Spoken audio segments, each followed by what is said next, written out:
अखंड भारतवर्ष सत्ता सम्मेलन के मंच पर अब बारी है हमारे अगले मेहमान की। ऐसे मेहमान जिन्हें लेकर जनता थोड़ी कंफ्यूज रहती है। उन्हें बही खातों की समझ ज्यादा है या राजनीति के दांव पेच की। जो अर्थशास्त्र की बारीकी जल्दी समझते हैं या जनता की नब्ज जल्दी पकड़ते हैं। जिन्हें बीजेपी में मल्टीटास्कर कहा जाता है। जो दिल्ली की राजनीति पर उतनी ही पकड़ रखते हैं जितनी महाराष्ट्र की पॉलिटिक्स पर। जोरदार तालियों के साथ स्वागत करिए देश के टॉप परफॉर्मर मंत्रियों में से एक, लोकसभा सांसद, बेहतरीन वक्ता पीयूष गोयल जी का, जिनसे बातचीत करेंगी मेरी सहयोगी पद्मजा जोशी।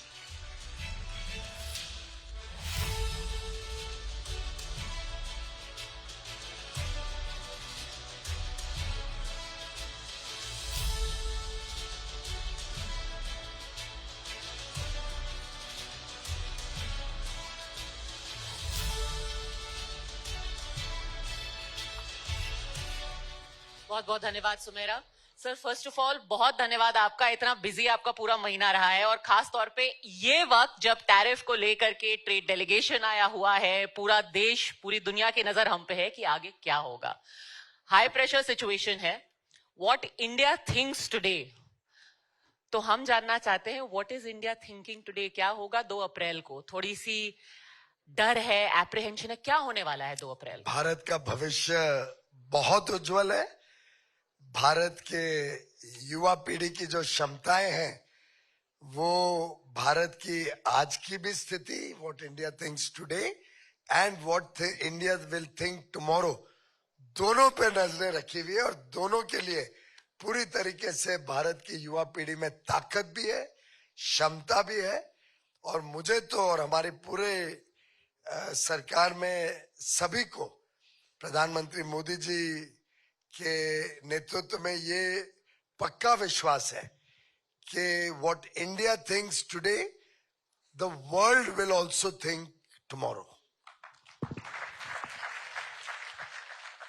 जिस टैरिफ की बात कर रहे हैं उस सबका कॉन्टेक्स्ट तो आपको पता ही होगा। जब डोनाल्ड ट्रंप आए जनवरी से उन्होंने पूरे विश्व में एक भूचाल लाके रखा हुआ है। वो रोज सुबह उठते हैं और फिर वो कहते हैं आज हम ये करने वाले हैं। उन्होंने कनाडा को बोल दिया, मेक्सिको को बोल दिया कि हम तुम्हारा इतना टैरिफ बढ़ा देंगे। और भारत को लेकर के भी उन्होंने बोला है कि 2 अप्रैल की डेडलाइन है। सर पहले तो जो लोगों के दिमाग में थोड़ा सा अभी अनसर्टेनिटी है, आप ये बताइए हमारे इकोनॉमी पे, हमारे देश पे इसका क्या असर होने वाला है? क्योंकि कभी वो एकदम सख्त हो जाते हैं, कहते हैं इतने ज्यादा टैरिफ सबसे ज्यादा भारत ही लगाता है, हम तो दोबारा लगाएंगे उनके ऊपर। ऐसा है कि ये जो बातचीत होती है ये बंद कमरे में होती है।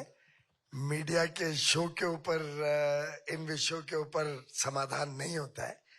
पर इतना मैं जरूर आपके माध्यम से सबको बता सकता हूं कि माननीय प्रधानमंत्री नरेंद्र मोदी जी और प्रेसिडेंट ट्रंप दोनों की मित्रता, दोनों का एक दूसरे के प्रति आदर सम्मान, सद्भावना, दोनों के बीच में जो वर्षों से एक लगातार संबंध रहे हैं।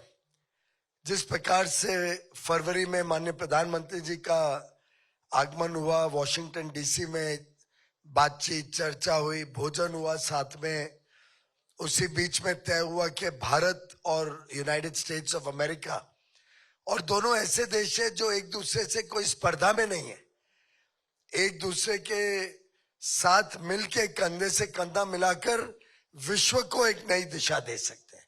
आखिर हमारे जो स्ट्रेंथ्स हैं, हमारी जो प्रोडक्ट्स हैं, हमारे जो युवा शक्ति है, वो टेबल पे उतनी ही लाभदायक चीजें लाती है जो अमेरिका की हाई टेक्नोलॉजी और इनोवेशन की चीजें सामने आती हैं। और जब हम दोनों मिल जाते हैं तो एक अंग्रेजी में शब्द है force multiplier. India and the United States together are a force multiplier. और मुझे लगता है उसी स्पिरिट में बातचीत हो रही है। कल ही माननीय राष्ट्रपति ट्रंप जी ने अपनी एक प्रेस वार्ता में कहा है कि वो प्रधानमंत्री नरेंद्र मोदी जी को अपना घनिष्ठ मित्र मानते हैं। और उसी के हिसाब से मैं समझता हूं हम सब ने आगे आने वाले दिनों में आत्मविश्वास के साथ आगे काम करना है। हमने मिलके इन संबंधों को अच्छा रखना है, बढ़ाना है और एक विश्व को दिशा देने वाला भारत और यूनाइटेड स्टेट्स की मित्रता भी, हमारे आपसी संबंध भी पूरे देश और दुनिया को देखने को मिलेंगे। मैं एक्चुअली वो पूरा कोट करना चाहती थी कि जो डोनाल्ड ट्रंप ने कल बोला। उन्होंने कहा, prime minister was here recently, we have always been good friends, India is one of the highest tariff nations in the world, it's brutal, यानी कि जो भारत कर रहा है वो बहुत ही ब्रूटल है, but Modi is a very smart man and a great friend of mine, we had very good talks, I think it will work out very very well. In that sense क्या वो जो उनका पर्सनल केमिस्ट्री है, आपका जो काम है थोड़ा सा आसान कर देता है? बहुत फर्क पड़ता है। मेक्सिको कनाडा को तो वो रियायत नहीं मिलती। बहुत फर्क पड़ता है। प्रधानमंत्री नरेंद्र मोदी जी का जो व्यक्तित्व है, जिस प्रकार से वो संवेदनशीलता से देश की अर्थव्यवस्था को आगे बढ़ा रहे हैं, जिस प्रकार से उन्होंने 140 करोड़ लोगों तक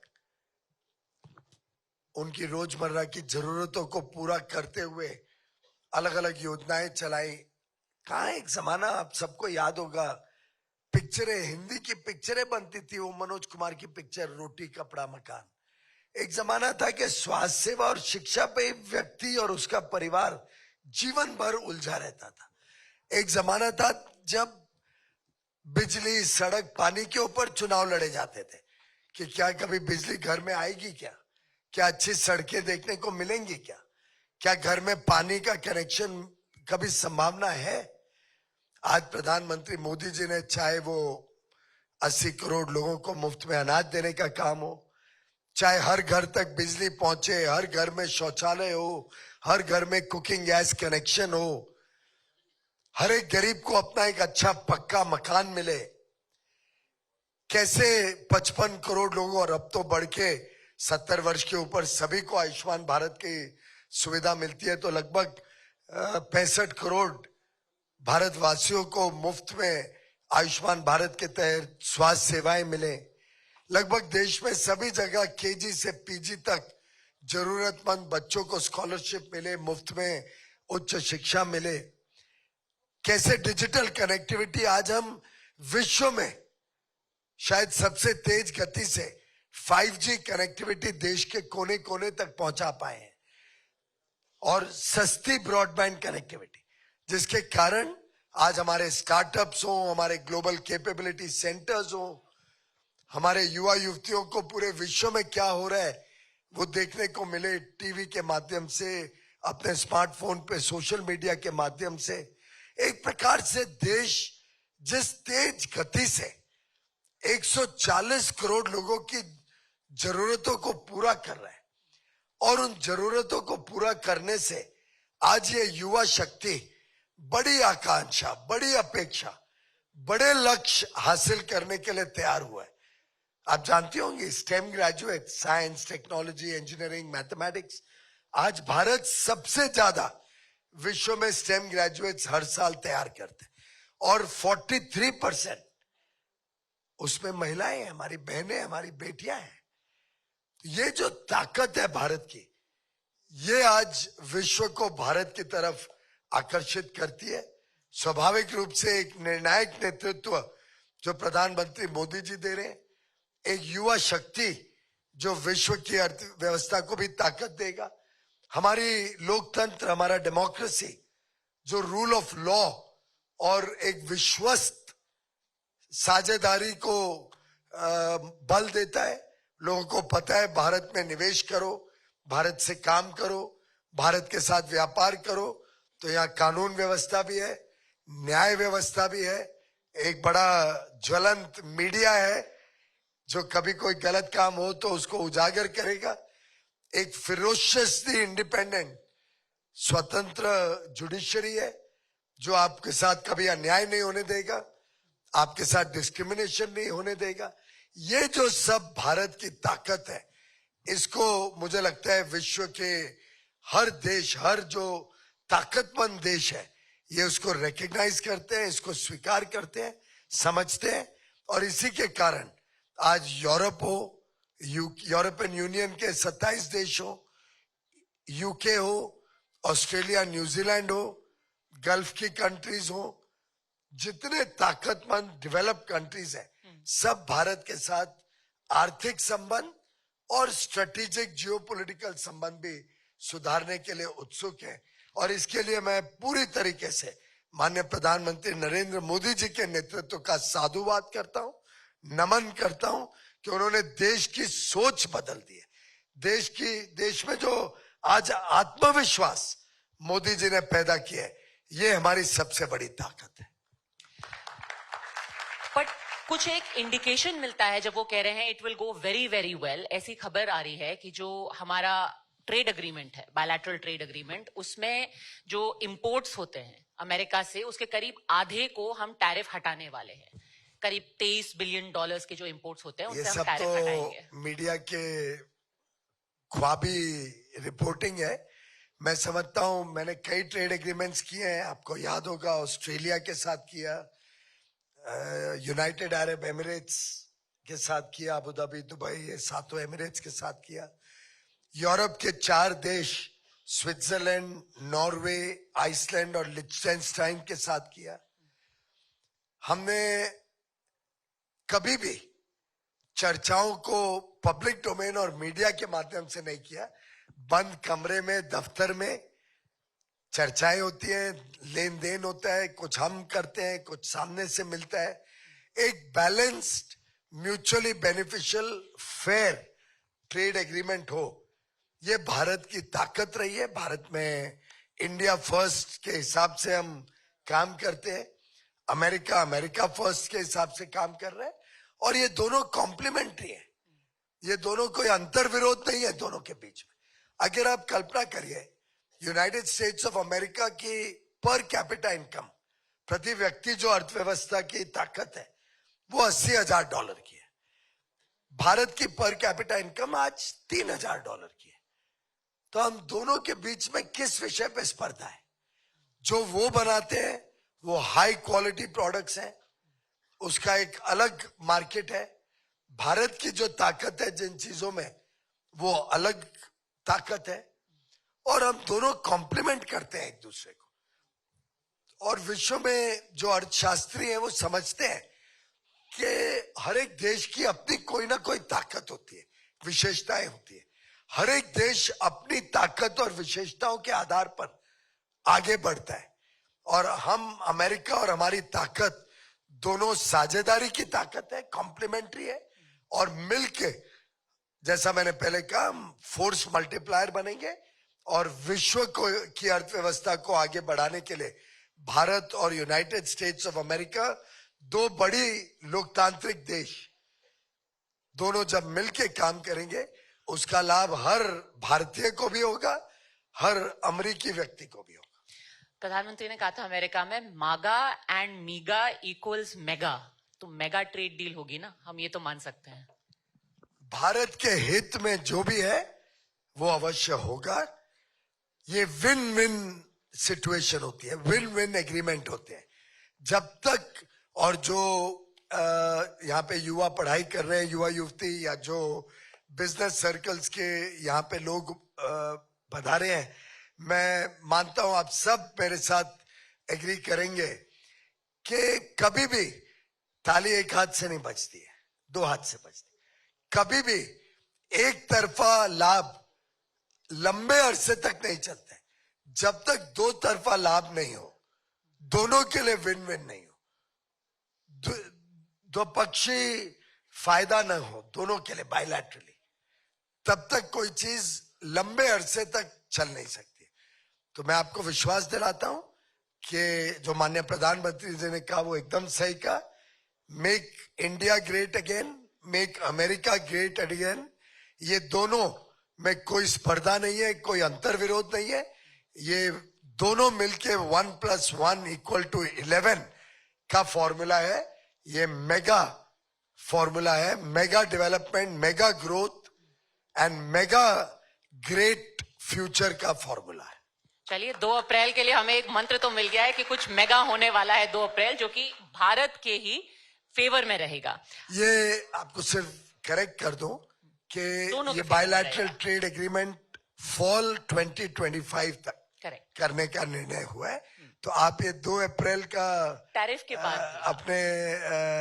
अपने वक्तव्य में जो कह रही है वो थोड़ा गलत फहमी ना क्रिएट। हाँ, तो 2 अप्रैल के बाद जब टैरिफ भी लगेंगे, रेसिप्रोकल टैरिफ लगेगा, उसके बाद भी भारत के इंटरेस्ट को सर्वोपरि रखा जाएगा। लेकिन सर, एक बड़ी इंटरेस्टिंग डिटेल ये भी आ रही है कि कल प्रधानमंत्री जब हमारे मंच पर थे, उन्होंने कहा था कि एक वक्त पे इक्वी डिस्टेंट की बात कही जाती थी, अब हम इक्वली क्लोज हर किसी के हैं। क्या ये सच है कि अब हम कनाडा के साथ भी, क्योंकि अब ये टैरिफ की इतनी बात हो रही है, ट्रेड की बात हो रही है, हम कनाडा के साथ दोबारा, अब क्योंकि एक नया निजाम वहां पर आ गया है, बातचीत शुरू कर रहे हैं, ट्रेड टाइज वहां पर अब दोबारा रीलुक किए जा रही हैं? ऐसा है कि कनाडा के साथ जो भी हुआ वो आप सबने देखा ही है। ट्रेड टॉक्स को भी कोई भारत ने नहीं बंद किया था, वो कनाडा का डिसीजन था। कुछ गलत फहमियों के आधार पर वहां पे कुछ चीजें चल रही थी, शायद उसके उस गलत फहमी में उन्होंने लिया होगा निर्णय। हो सकता है कि वहां की कुछ ताकतें नहीं चाहती होंगी कि भारत जैसी उभरती शक्ति के साथ कनाडा के संबंध अच्छे हो, मुझे इसकी जानकारी नहीं है। पर अब तो नई सरकार अभी अभी आई है, तो अब चुनाव भी होना है वहां पे। तो जब सही वक्त आएगा, जैसे प्रधानमंत्री जी कई बार कहते हैं ना कि सही वक्त पे सही चीज होती है। आज भारत का समय है, यही समय सही समय है। वैसे जब अब कनाडा का सही समय आएगा तो वो हमारे पास आएंगे। सर, आपने कहा एक बहुत बड़ी हमारी क्वालिटी है हमारे लोकतंत्र में कि रूल ऑफ लॉ है। पर आप जिस शहर से आते हैं, जहां के चुने हुए आप सांसद हैं, वहां कुछ एक ऐसी घटना हुई जिसको लेकर के रूल ऑफ लॉ पे ही सवाल उठने लगे। एक आदमी आता है, राजनीतिक विश्लेषक / कॉमेडियन, वो एक वीडियो बनाते हैं, उसके बाद वहां जाकर के तोड़फोड़ हो जाती है। वो एक पोस्ट करते हैं, कहते हैं दी ओनली वे फॉरवर्ड, आगे का रास्ता अब संविधान दिखाएगा। रूल ऑफ लॉ का हम अपना छवि कैसे कायम रख सकते हैं अगर एक जोक पे, एक व्यंग पे किसी के वहां पे तोड़फोड़ हो जाती है? और मैं बीएमसी के एक्शन की बात नहीं कर रही सर, जो शिव सैनिकों ने किया। पहली बात तो राजनीतिक विशेषज्ञ एक कॉमेडियन को बोलना तो कुछ जरा जाती हो गई राजनीतिक विशेषज्ञ पे। मैं समझता हूं कल कोई उनको जर्नलिस्ट बोल दे तो आपको आपत्ति होगी जरूर। ऐसे ही जितने राजनीतिक विशेषज्ञ हैं वो जरूर इस बात को स्वीकार तो नहीं करेंगे। और वैसे हमारा अनुभव भारत की राजनीति में भी कई कॉमेडियंस आए हैं, कुछ तो मेरी पार्टी में भी आए थे, कुछ आपकी दिल्ली में कई वर्ष तक जो सरकार चली उस पार्टी में भी रहे हैं। तो कॉमेडियंस को अपना काम करना चाहिए, बजाय के दूसरों के ऊपर इस प्रकार की टिप्पणी करें जो एक तरफ तो बेबुनियाद हो पर दूसरी तरफ बहुत ही आपत्तिजनक हो। और कानून में किसी को गद्दार बोलना, किसी को ट्रेटर बोलने का अधिकार मैं समझता हूं नहीं दिया जाता है। जब तक कोई ठोस सबूत हो, जब तक उसके कोई कानूनी दस्तावेज हो और कानून के माध्यम से ये तय किया जा सके। इस प्रकार की टिप्पणियों को मैं नहीं समझता हूं कि कोई भी देश का कानून स्वीकार करेगा, खास तौर पे जब उच्च कॉन्स्टिट्यूशनल अथॉरिटीज के ऊपर लोग इस प्रकार का टिप्पणी करें या व्यंग करें। कल को इस प्रकार की छूट दे दी जाए तो आपको याद होगा एक समय बड़ा डिबेट हुई थी कि क्या भारत के भगवान को या भारत की जो आराध्य देवियां हैं, देवियों को जिस प्रकार से प्रदर्शित किया जाता था, क्या ये छूट दे दी जा सकती है? जिस प्रकार की भद्दी तस्वीरें कुछ लोग आर्टिस्टिक फ्रीडम के नाम पे निकालते थे, क्या ये फ्रीडम दूसरे धर्मों में है क्या? इसी प्रकार से कल कोई जज के ऊपर, कोई उच्च पोजीशन पे बैठे हुए जज के ऊपर इस प्रकार का टिप्पणी करे, कोई जज ने कोई जजमेंट दिया हो, क्या उनको इस प्रकार की शब्दावली इस्तेमाल करी जा सकती है? मैं नहीं समझता हूं कि कोई भी देश का कानून इसको स्वीकार करेगा और इसको परमिट करेगा। हाँ, किसी ने भी कानून अपने हाथ में नहीं लेना चाहिए। The law will take its own course. पर सर, वही पार्टी के लोग, उस पार्टी के मंत्री विधानसभा के अंदर बोलते हैं, जो कि गृह राज्य मंत्री हैं, वो कहते हैं कि अब ऐसे लोग जहां पर दिखेंगे उनको तबीयत से शिवसेना स्टाइल सबक सिखाया जाएगा। उनके विधायक ये बोलते हैं। मुझे नहीं मालूम शिवसेना स्टाइल क्या है। भारतीय जनता पार्टी कानून में विश्वास करती है और एक सभ्य पार्टी है। कई लोग ये भी कह रहे हैं कि ये जो महाराष्ट्र में हुआ, क्या ये एक तरीके से, चलिए कॉमेडियन है, किसी और को संदेश तो दिया ही गया है, शिवसेना स्टाइल की जो बात की गई, क्या ये संदेश भारतीय जनता पार्टी के लिए भी उतना ही था कि हमें हल्के में मत लीजिए? क्योंकि बस 22 फरवरी को ही एकनाथ शिंदे जी ने एक वक्तव्य दिया था, जब कुछ एक खींचतान की बात आई तो उन्होंने कहा था। मैं आपको मैं इसलिए रोक रहा हूं क्योंकि आप एकदम गलत ट्रैक पे जा रही है। मेरा लगातार संपर्क रहता है माननीय एकनाथ शिंदे जी से। उनका लड़का हमारा माननीय सांसद है लोकसभा में, श्रीकांत, बहुत ही स्वीट लड़का है। दोनों पूरे परिवार से हमारे अच्छे घनिष्ठ संबंध है। और मैं समझता हूँ ये जो मीडिया स्पेकुलेशन है, ये आप लोग को हेडलाइन ढूंढते रहना पड़ता है। आजकल कुछ ज्यादा विवादित कुछ बातें हो नहीं रही है, तो ऐसे कुछ ना कुछ ढूंढते रहते हैं। बड़े घनिष्ठ संबंध है हम सबके, बड़ी अच्छी सरकार चल रही है। महाराष्ट्र फिर एक बार तेज गति से विकास के मार्ग पे चल निकला है। और देवेंद्र फडणवीस जी, अजीत दादा पवार, एकनाथ शिंदे की जो टीम है, ये एक बड़ी स्ट्रॉन्ग टीम भारत को नई महाराष्ट्र को नई ऊंचाइयों तक लेके जाएगी। और विकसित भारत में विकसित महाराष्ट्र की अहम भूमिका, जो आज महाराष्ट्र नंबर 1 है, आगे भी महाराष्ट्र नंबर 1 स्टेट ही रहने वाला है। आपने समय निकाला, आपने इतने व्यस्त शेड्यूल से। We wish you the very best. Piyush Goyal ji, बहुत बहुत धन्यवाद हमारे मंच पर आने के लिए। धन्यवाद।